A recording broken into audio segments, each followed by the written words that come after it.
रात Telangana frontline news में आप सभी का खैर मकसद है। आइए बढ़ते हैं आज की अहम खबर की जानिब।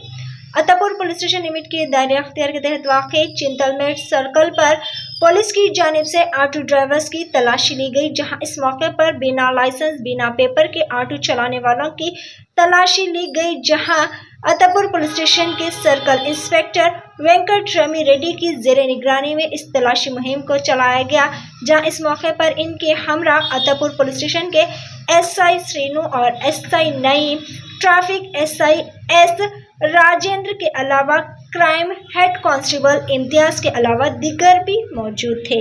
आइए देखते हैं इस खुसूस में वहां के चंद मनाज़िर पेश है हमारे नुमाइंदे रिपोर्टर मोहम्मद आमिर अली की यह खास रिपोर्ट। इसी तरह की मज़ीद ताज़ा तरीन सूरत हाल से वाकिफ रहने के लिए चैनल को लाइक करें, शेयर करें, सब्सक्राइब करना ना भूलें।